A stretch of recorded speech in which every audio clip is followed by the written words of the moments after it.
Hi everybody and welcome to the 8th video in the series TensorFlow Basics with Hemant, and that's myself. In the last video we discussed Keras core layers. We also discussed activations and the weight initialization schemes and options, and we also discussed a few ways to regularize the model. In this video, which is the 8th video in the series, we will discuss and explore a few questions about the Keras pre-processing layers. So Keras pre-processing, so it basically is processing the data before the model can be trained.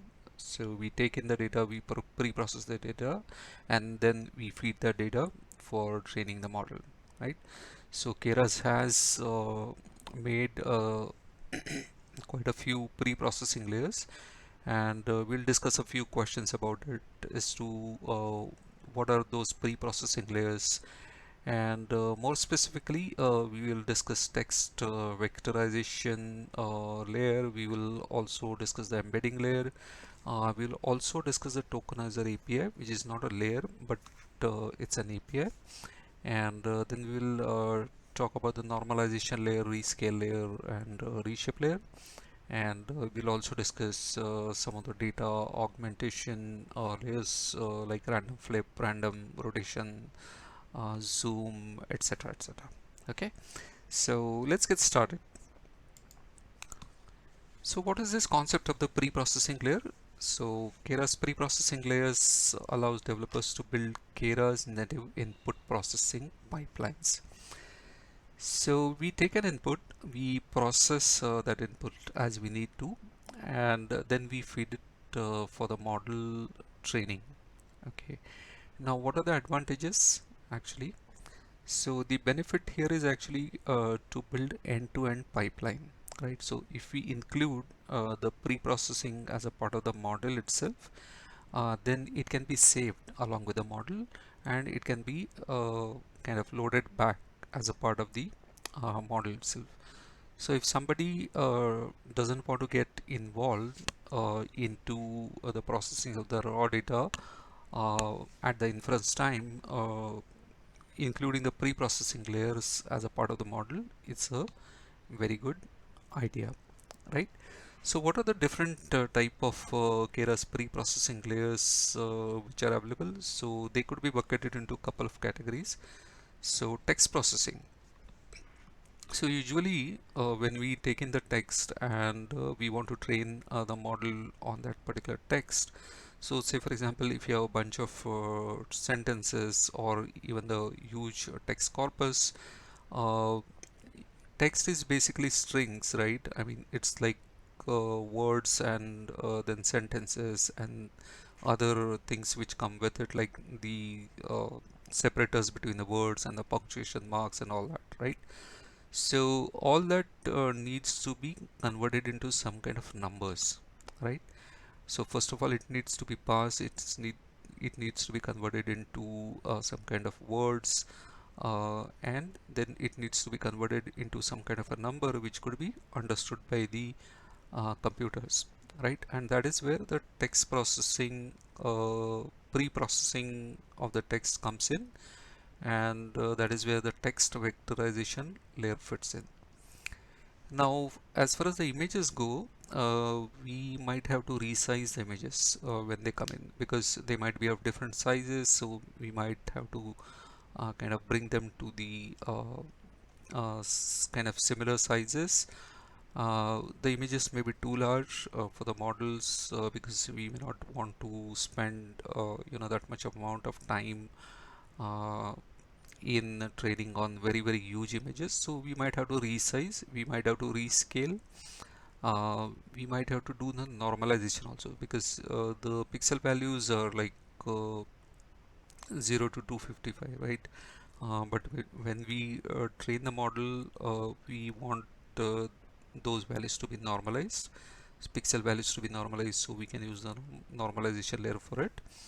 For the structured data processing, the typical things which happen are like category encoding and the discretization.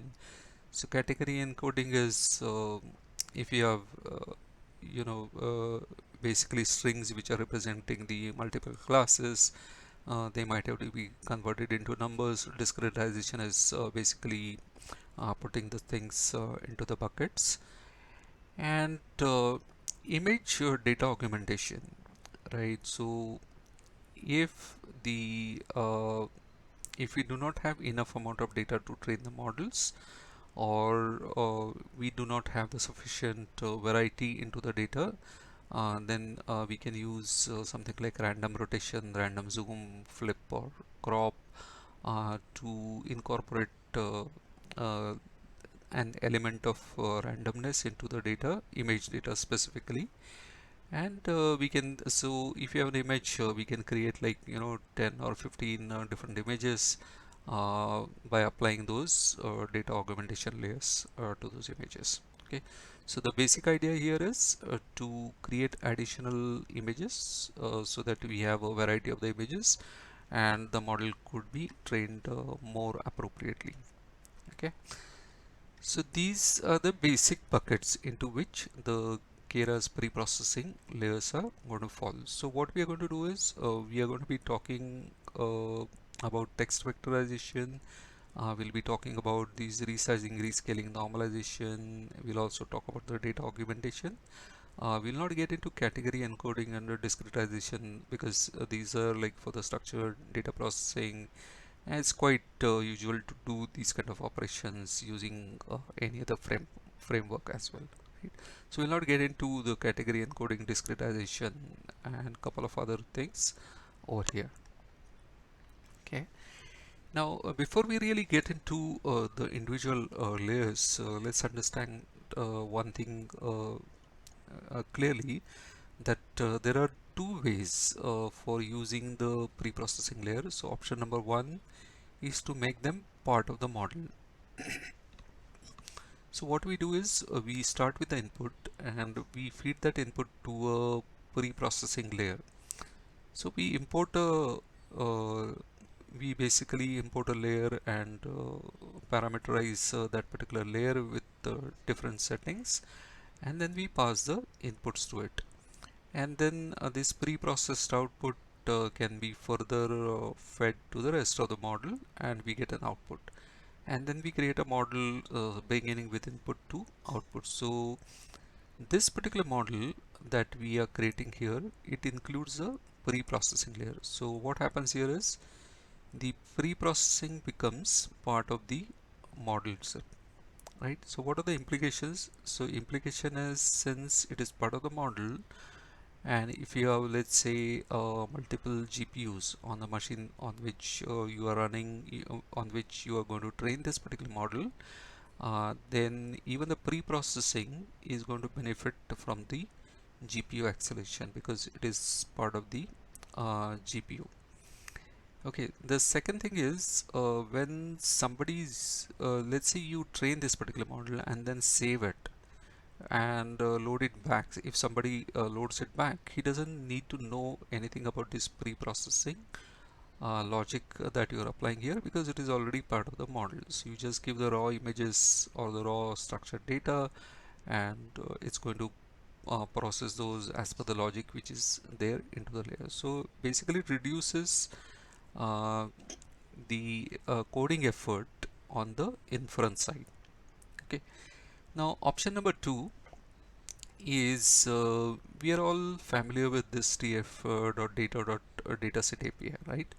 So what we usually do is we create a data set, and then we can train the model using this particular data set, right? Now here what we did was we took the input and applied the pre-processing layer. Now in this particular case, the data set already might have been created, right? And now we want to apply the pre-processing to the data set. So what we can do, we can use this dataset dot map function, and then we can call the pre-processing layer that we have created, and we can give it an input, and we can pre-process the data within the dataset itself, right? So once we have applied this pre-processing onto the dataset, our dataset is ready for the model.fit, right? Now what if somebody didn't have a data set, right? So we have created this pre-processing layer and we have applied it to our data set, right?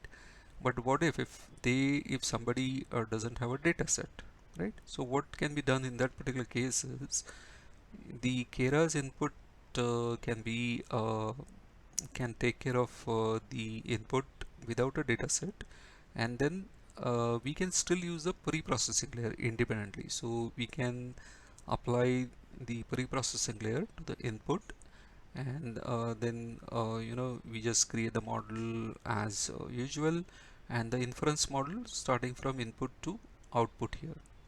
Okay, so input to output, and this is our inference model. So in the inference model, we use a pre-processing layer, but we use a data from some other source, which is obviously similar to the data set which we had used during the training. So it can be used in both the ways. Now with this knowledge actually, let's discuss the text vectorization layer in little bit more detail. So text vectorization, so let's say if you have a bunch of sentences and we want to get it ready for training on a model. So what we usually do is actually we standardize each sample usually, right? So what we do is we convert it to probably a lowercase, we remove the punctuation marks, we split into the words, then we might also create n-grams, and we have to index the tokens, right? So strings, that is words, they have to be assigned to some unique integer value, right? So we have to index the token, and then we have to transform each sample using this index. So for example, if you have certain words into a sentence, then the output is actually the indexes for all those words, right? Now this whole set of operations usually is achieved using the text vectorization. Okay, so how do we create the text vectorization layer? So we have to import tf.keras.layers.experimental.preprocessing .text vectorization layer, and then we have to just configure it. Okay, so in this particular case we are saying that the output mode is integer and not binary, and then we have to adapt. So we have the bunch of sentences in this particular case which are going to come in as data, and then we adapt that particular data using this particular layer text vectorizer that we created. And once it has adapted that particular data, then we can get the vocabulary, right? So let's say the sentences that we gave in had like 25 unique words, then we are going to get a vocabulary of 25 words. Okay, and then once it is trained or adapted onto the data that we have, then we can give it a new data. Okay, and we can get the list of like indexes for the sentences that we are feeding in, right? So isn't it very simple? Just a couple of lines of code, and this text vectorization layer that we have created can become the part of the model, and we'll see that when we actually get to the notebooks. So it's very easy to create this text vectorization layers, and there are multiple options, and we will take a look at some of those options when we get to the notebook. Now, since we spoke about this text vectorization, the benefit of text vectorization is actually, since it is a layer, it can be part of the model itself. Okay, so if we do not want or do not have the option of putting it into the model, we want to put the logic separately, like not part of the model, then we can use the Tokenizer API. Now Tokenizer API is also fairly straightforward. So we have to import this tf.keras.preprocessing.text.tokenizer, and then we can define the vocabulary. So we are saying that the number of words could be up to 100, and we can also define something called as out of the vocabulary token. So if we do not find a word which was part of the training data, then we will get out of the vocabulary token. Okay, so once the tokenizer is created, it can fit on the training data, and once it is fit on the training data, we can get a word index, and then we can get the sequences. So we give the sentences to the tokenizer, and we use this text to sequences API, and we get the sequence. So sequences are going to be something like this, 5 3 2 1, like basically a list of integers. So each one of them is representing a word into a sentence.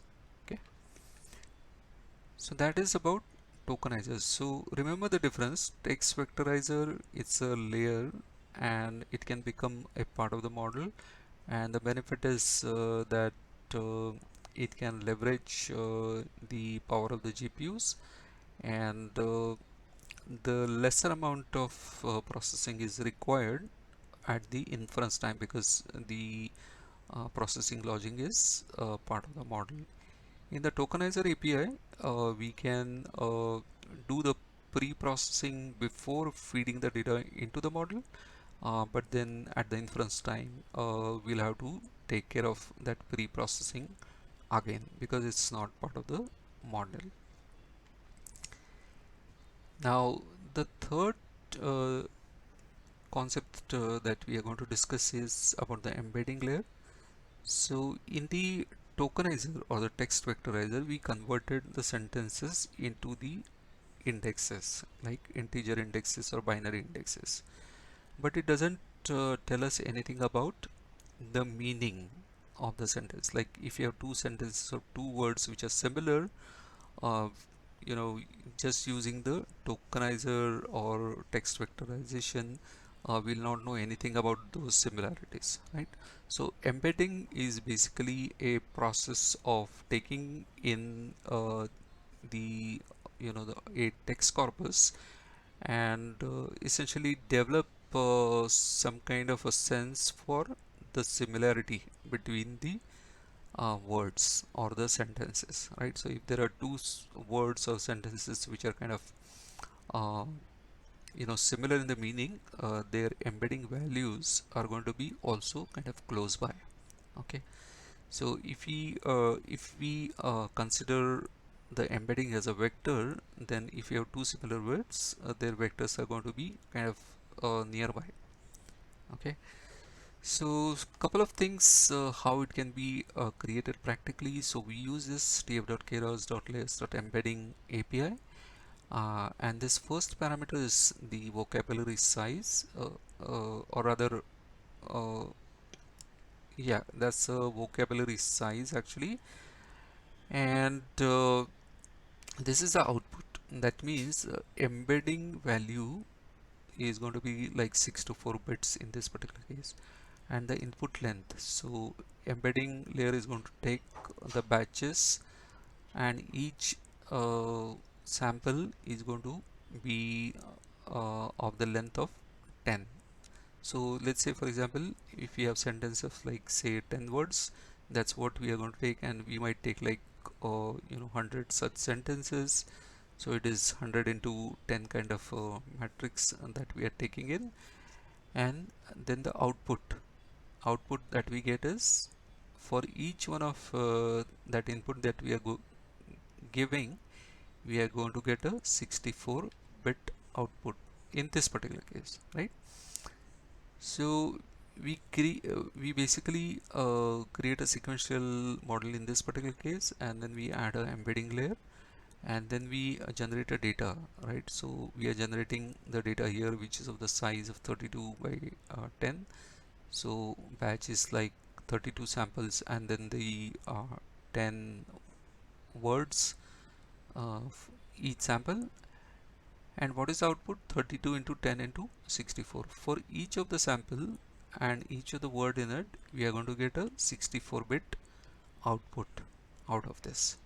That's the concept, right? Because each word is going to be converted into a 64 byte value. Okay.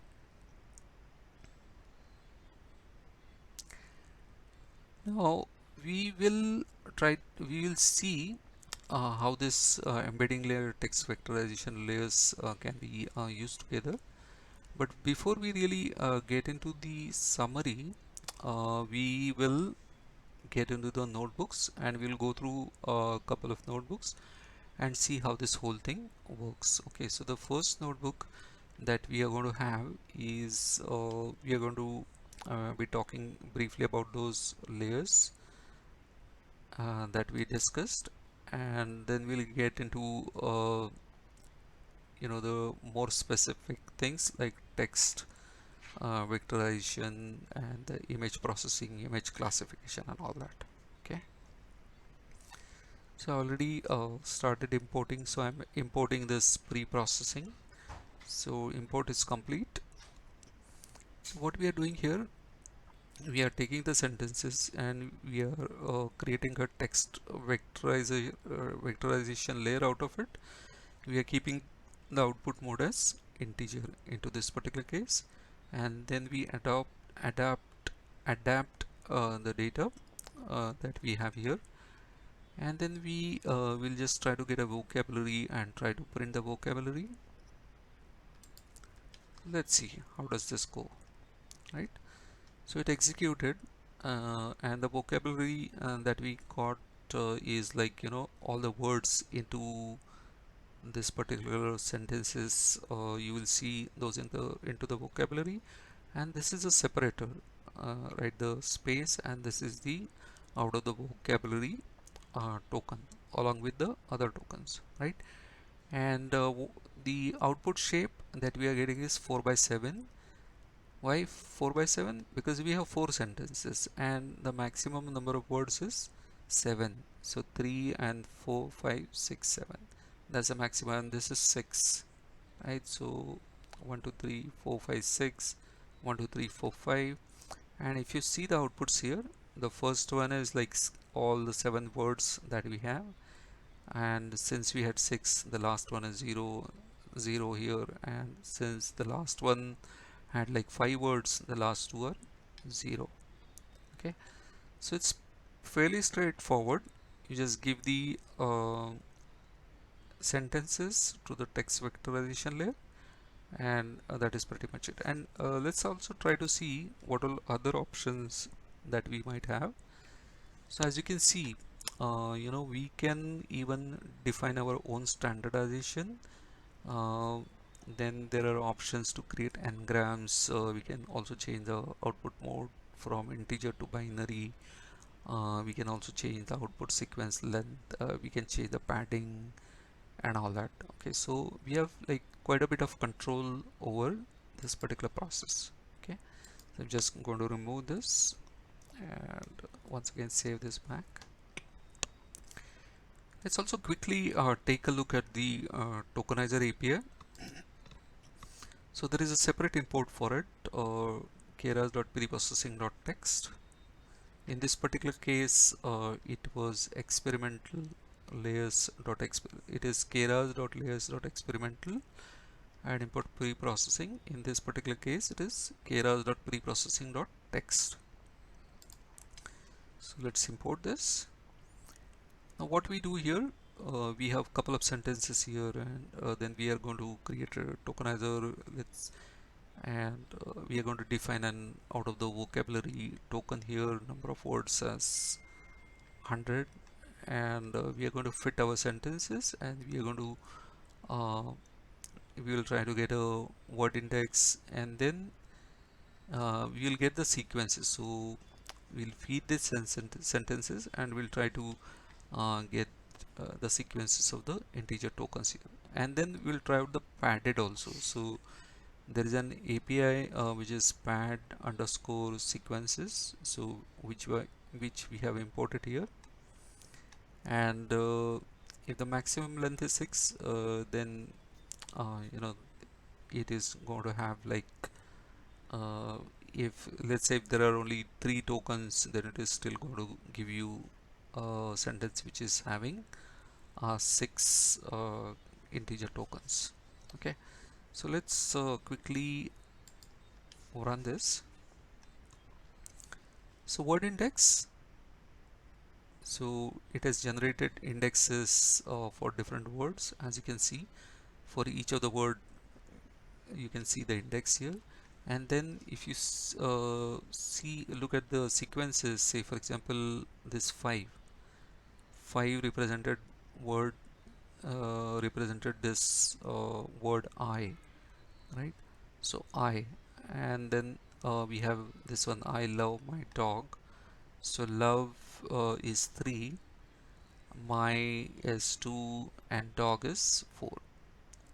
Straightforward, right? So that is how the sequences are created. And for the padded sequences, what it is going to do is going to pick up this and then convert it to the maximum length that we have defined. So we had 6, right? So the remaining spaces it is going to fill with this 0. Okay, now what we did here was actually we trained this particular tokenizer onto these sentences here, and then we created the sequences also onto the same set of sentences, right? Now what we'll do is we have already trained the tokenizer onto these sentences here, so we'll give something new, right? So I really love my dog. So really wasn't there in the initial text corpus, so that is out of the vocabulary, right? And this manati, that's also the out of the vocabulary. So we'll see how does this look like. And then we are padding this also, so this is padded, right? So that is how the sequences are going to look like. So we have this 1 2 3 4 5 6 7, 1 2 3 4 5 6 7, and then this is the padded, right? Because the maximum length is set as 10, so even though 3 4 5 6 7, so the 3 are going to be kind of blank here, and the out of the vocabulary is really, so 1 is kind of representing the out of the vocabulary here, so 1 is out of the vocabulary. Now there are a couple of other things, like these were not part of the original set of sentences Marathi, so this also popping up as the out of the vocabulary. Tiger was also not there, so it is basically coming up as 1 here. Okay, so that's the concept of a tokenizer. The difference is tokenizer API is separate. It need not be included in the model.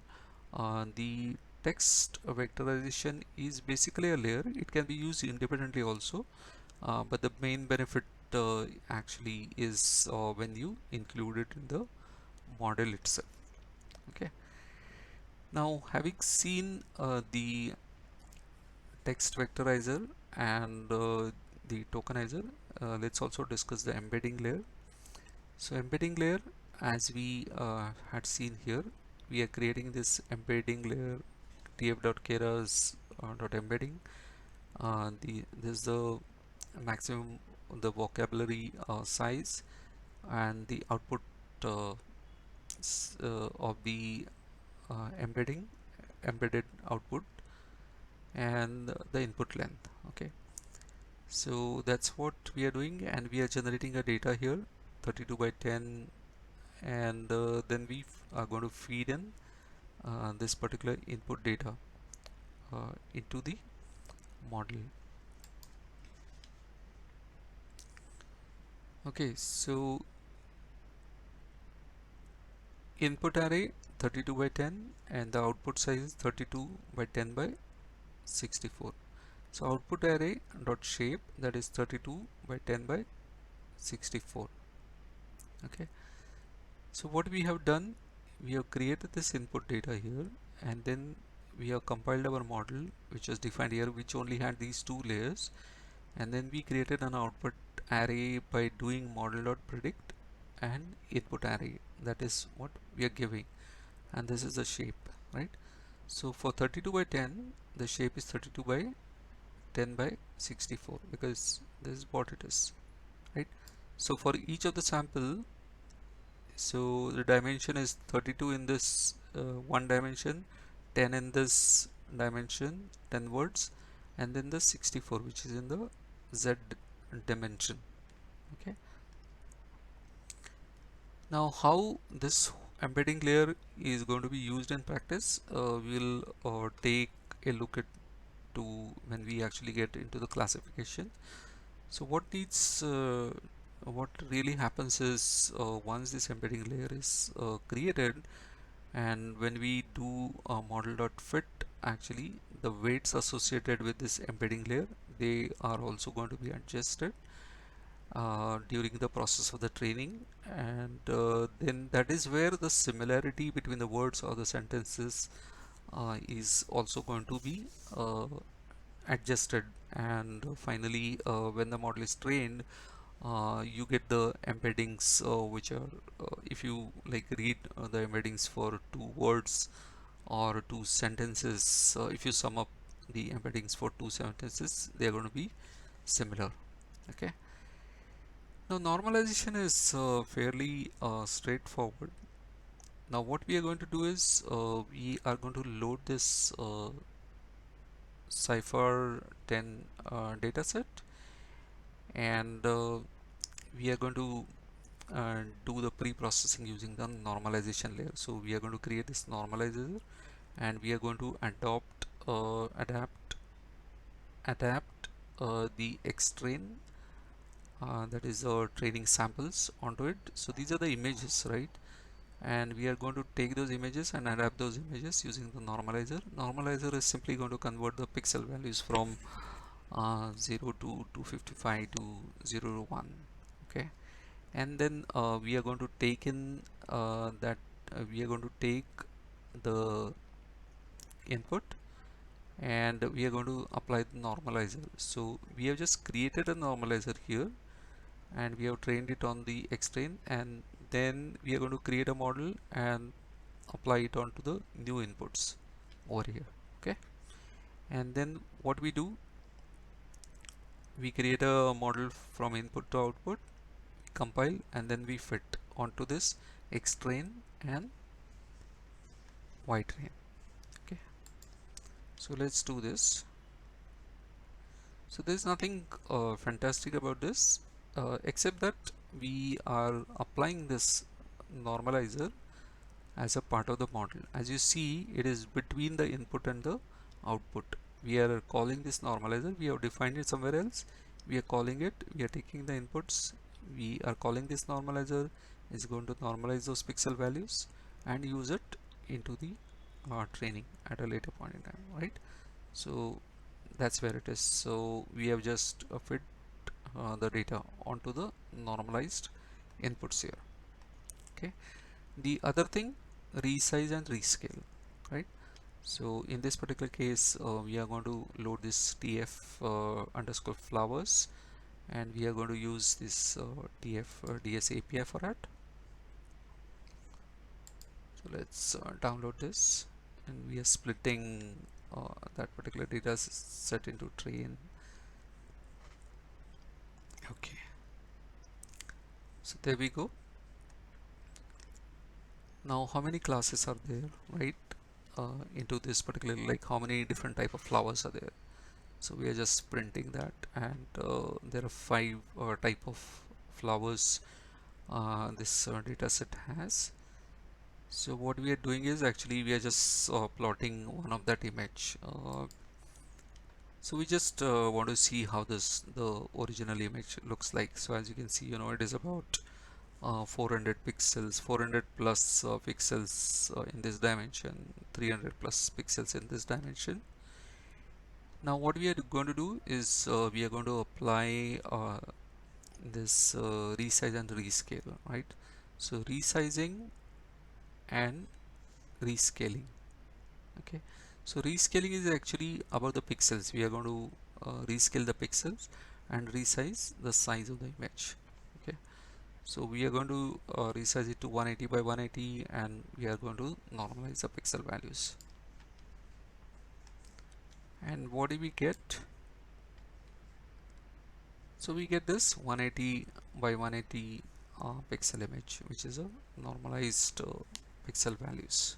Okay, and let's see if the pixel values are between the 0 and 1 or not. So we just apply this transformation here, result.numpy.min and max, and as we expected, the values are between 0 and 1. Okay, the other example is how we can apply the data augmentation. So we have this sequential. Within that sequential, we are creating two layers here, random flip and random rotation.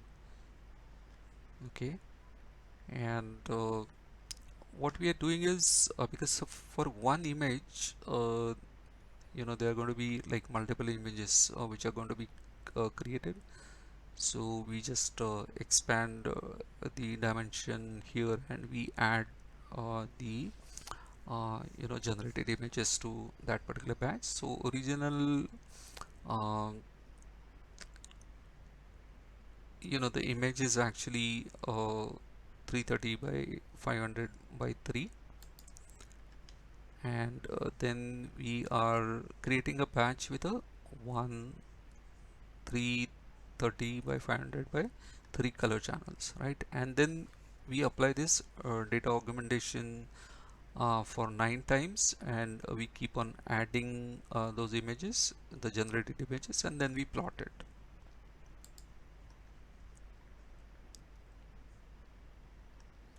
So these are the generated images. So we just took one image and we generated 9 images by just applying these two transformations here, random flip and random rotation, right?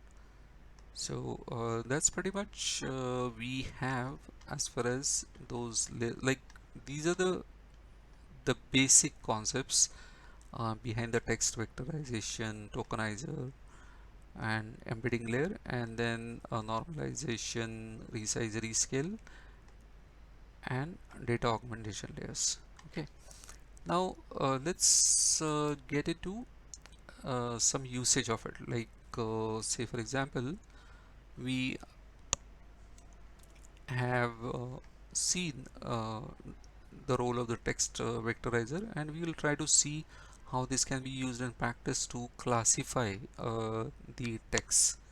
Okay, so let's start importing a few libraries,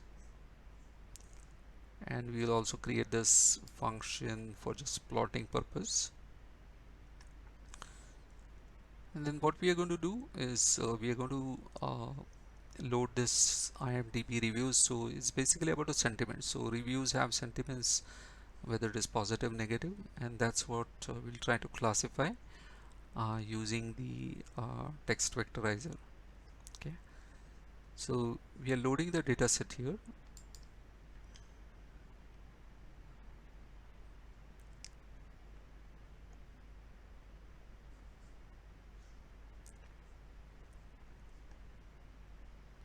This might just take a few seconds.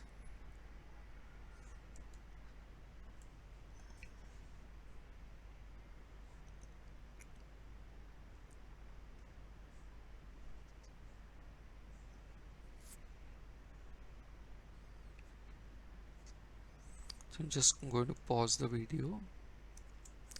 Okay, so our data set is loaded, and we're just trying to see what is there inside the data set. So we're just printing the example and a label here, and this is what we have. So this is a review.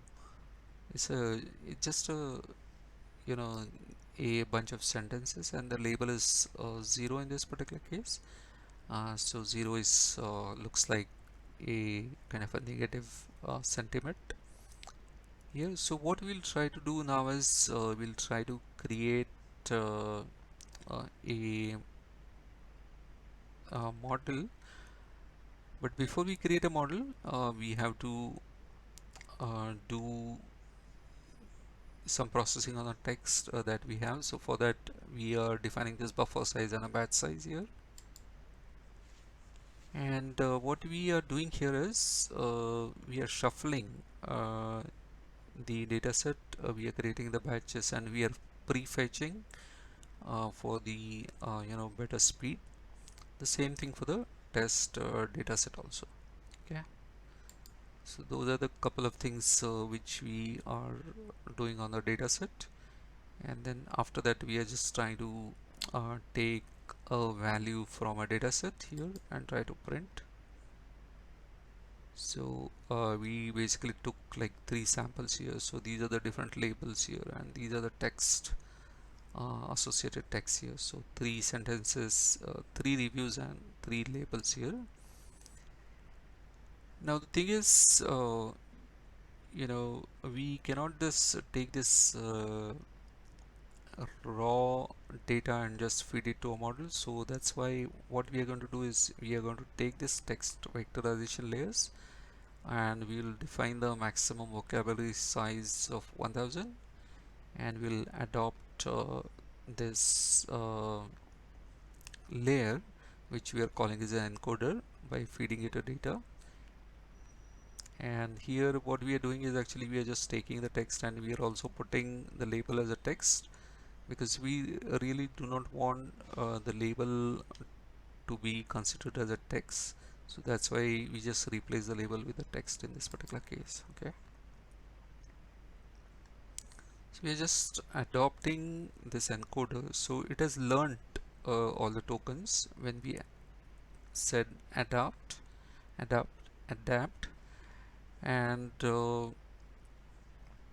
let's try to get a vocabulary like we are trying to get like the 20 words of the vocabulary, and that is what it is. Okay, now the next thing is we are just trying to see what are the maximum number of like the words into the vocabulary. So that's what we are going to use when we create our embedding layer. So we are creating a model here and we are putting this encoder. So the first thing is encoder here, which was like a text vectorization layer that we have.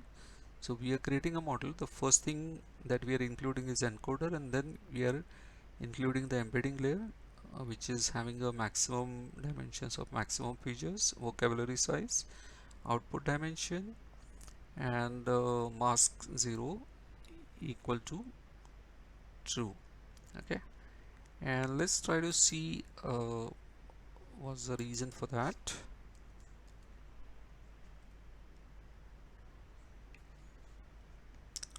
So there's not much explanation here, but that could be looked up from the documentation also. Okay, so let's not worry too much about this particular flag for now. So we are building the model here. So we are also using the dropout here, and then we do the global average pooling, then we do the dropout, and since it is the sentence the sentiment classification positive or negative, we just include the dense layer here. Okay, so model is created. We are going to compile it binary cross entropy because it's a classification, binary classification, and we are going to feed fit on the train dataset and the validation dataset, and the epochs are going to be 10. So let's start the training process.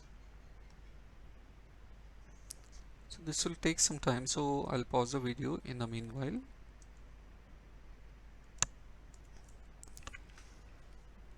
So now the training is complete, so model is trained, and just we'll try to see how did this whole thing perform. So we'll plot the accuracy and the losses of this particular model. So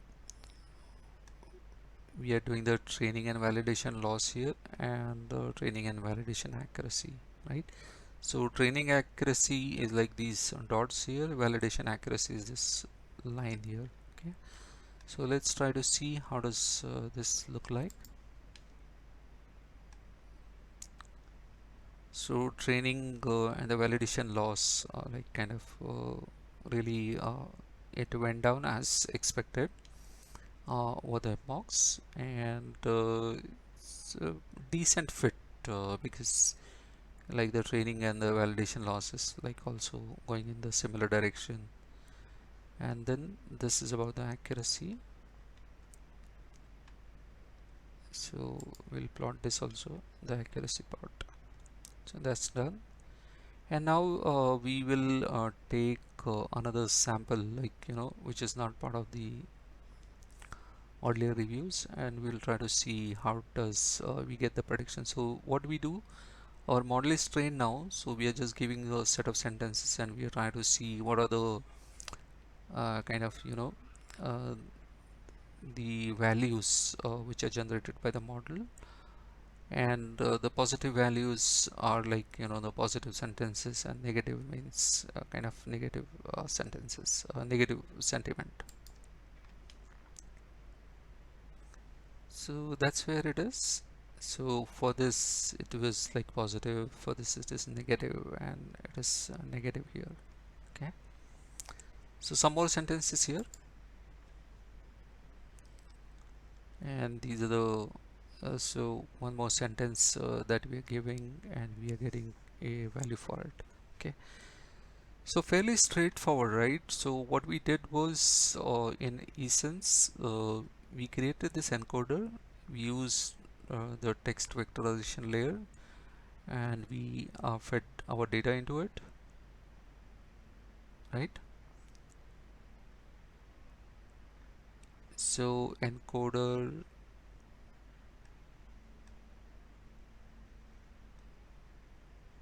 we created an encoder here, and we adapted the training data set to that particular data, and then we used it over here, and then we followed that by the embedding layer, and then couple of layers over here actually. Okay, so these are the usual layers that we use in the classification network, so that's what we used, and that's how we did the text classification. Okay, let's move on to the image processing layers. So in the image processing layer we are going to use this flowers data here. Okay, so let's terminate one or two sessions here. Pre-processing. Okay, let's terminate those two. It's fine. Let's import.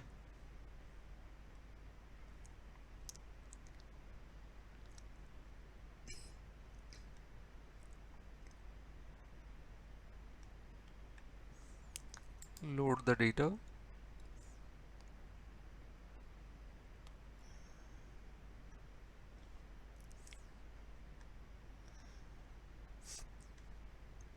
So number of classes are 5. As we see, we are just getting one image here,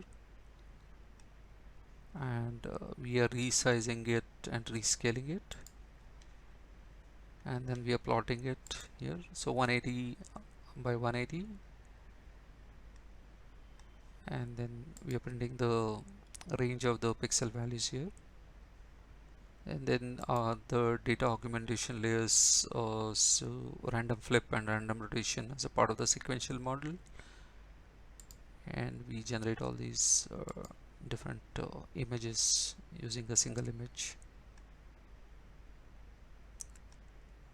Okay, and this is about using these different approaches. So making the pre-processing part of the model itself, right? So we are making this resize and data augmentation part of the model, and then we put the rest of the model on top of it. So that is the first approach. Otherwise we can basically that is part of the dataset.map operation, and we can apply a layer uh, as a part of the dataset itself. So what we are going to do is we are going to take a small example here. We are going to create a prepare, we are going to declare a prepare function here, and what we do in the prepare function is we just take the data and do the data augmentation part on it. So we prepare the data, train data, we take in the train data and then prepare it, then prepare the validation data and prepare the test data over here. So in the preparation we are just applying this resize rescale over here, and we are applying the data augmentation also as a part of this function here. So let's go and prepare this. So data is prepared now. So what we have to do is we have to declare a model here, which we are doing. We have to compile the model, and what we are doing now, we are fitting the data, right? But during fitting the data we are using this prepared data set. So the raw data set was prepared using this particular the function above, and then we are going to train the model here. So we are taking, this is the second approach, applying the pre-processing on the data set. Okay, I'm just going to pause the video here. So our data set is trained now, and we are just going to evaluate it using the test data set here, and we are getting an accuracy about 0.64, so not that great, but not that bad either. Okay, so that was about the different type of image pre-processing and data augmentation that you can apply. So let's go to the last notebook that we have. We'll start the import. So it's telling terminate some sessions. I'll come back here and import again.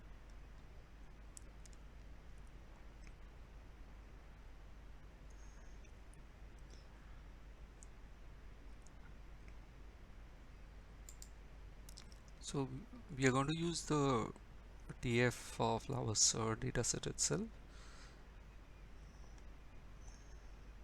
So this exercise is going to be interesting because we'll see what is the effect of the data augmentation and how does it affect the overfitting of the model. Okay, so we are defining this resize and rescale. Okay, and we'll be using that as a part of the model. So we are also declaring this prepare. So we are preparing our first training data set, right? So what we have done here is we have set data augmentation as false. So if it is false, no data augmentation is going to get applied when we create a data set. So what we are going to do, we are going to create a model. Okay, so it's a straightforward model. Compile, and we are going to fit on the training dataset 1, which is not data augmented. Okay, so let's try to, we are going to do the box here.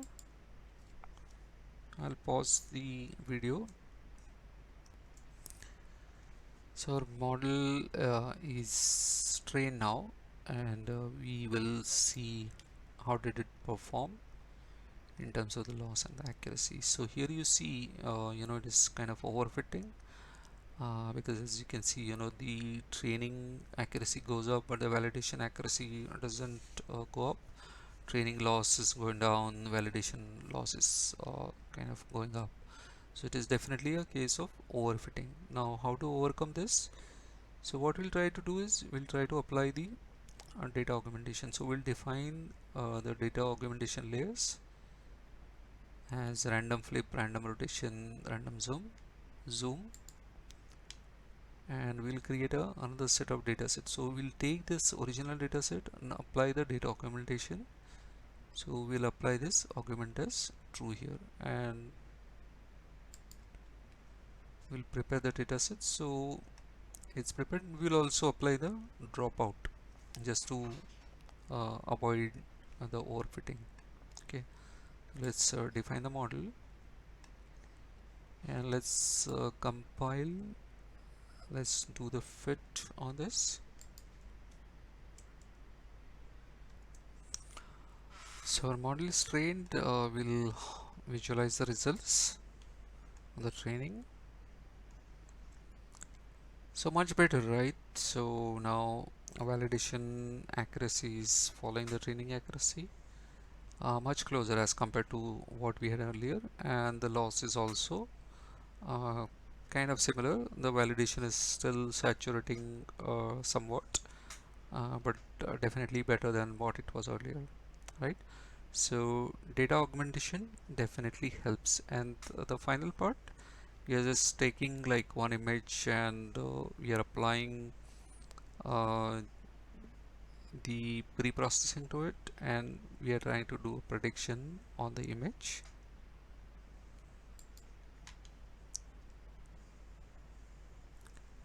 And that's pretty much it actually.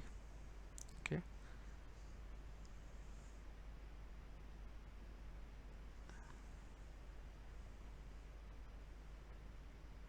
so these are basically the labels over here, and the fourth, the probability is maximum for the fourth label, which is the sunflower. Okay, so this is like 5 comma, because we have 5 classes and we are trying to categorize between those 5 classes over here. Okay, so I think that's pretty much what we had. So let's get back to the summary. So what we discussed into this particular session is that by using the pre-processing layer, we can create end-to-end pipeline uh, with, and basically a model that will pre-process the raw data and take it through the predictions. And by making the pre-processing part of the model, it can be saved and loaded and used by others without the knowledge of the pre-processing logic. Uh, for the text processing, we got to see how the text vectorization layer works. So it converts the text corpus to a tensor of encoded integers and binary format tokens, and then the output, which is generated by the text vectorization layer, can be typically used by embedding layer. For the images, we saw that there are many pre-processing layers, and we got to see the usage of Rescale, Resize, and a few data augmentation layers. And the usage of the data augmentation is to avoid overfitting, right? So that is all that we had for this particular session. I hope you enjoyed the video and learned something new out of it. And thank you so much again for listening to the video. And I'll be back with some more content in the next video. Thank you so much.